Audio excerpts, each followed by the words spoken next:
All right. Welcome, children, to today's Sunday school lesson about Moses parting the Red Sea.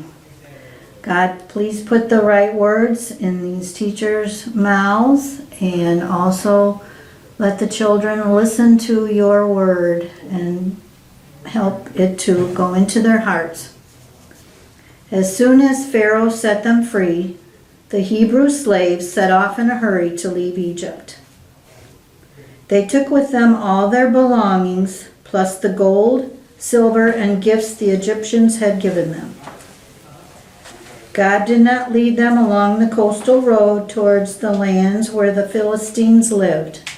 This might have led to a battle with tough Philistines, which God knew the freed slaves were not prepared for, and many might have fled back to Egypt. During the day, God led them in a pillar of cloud that always stayed in front of them and never disappeared. All night long, God led them in a pillar of fire that lit up the route.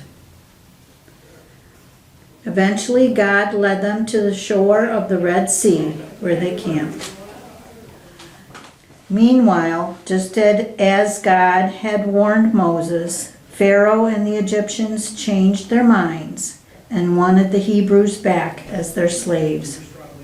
Pharaoh got in his chariot and gathered all his troops and 600 chariots to chase after the escaping Hebrews.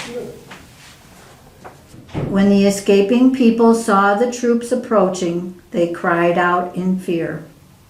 "Have you brought us out into the desert to die?" they complained to Moses. "We'd rather be alive as slaves in Egypt than die in the desert."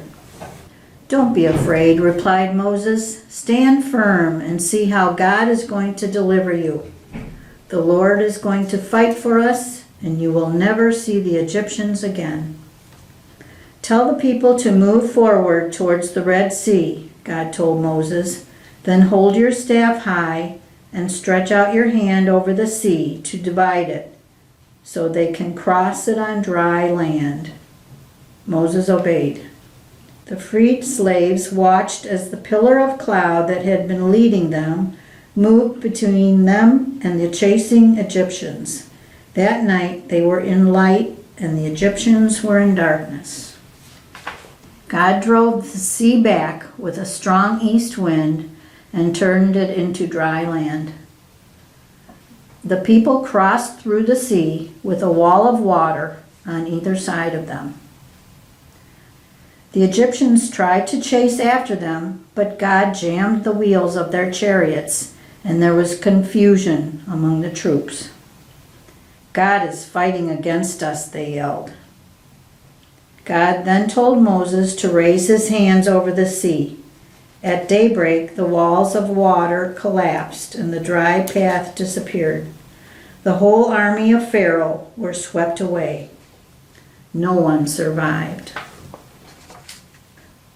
Those safely on the shore knew God had delivered them as he had promised and put their trust in him. They also realized that Moses was God's servant and the best person to lead them. Moses and all those who had escaped sang a song about their rescue to thank God. Number 21. Aaron's sister Miriam, the prophet, and the women took tambourines and led everyone in dancing to celebrate.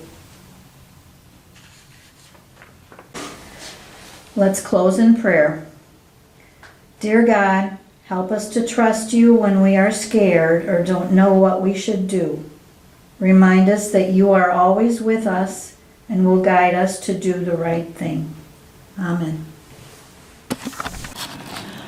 Our Sunday school children parting the Red Sea.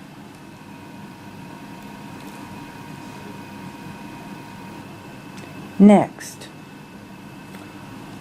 the children are observing another fun example of Moses parting the waters of the Red Sea. This was done by showing the Israelites, represented by salt and pepper. And then our little Moses separated the waters. Our little Moses had a few drops of dish soap on him.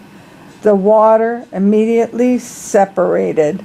coloring Moses and the Israelites and the Red Sea crafts.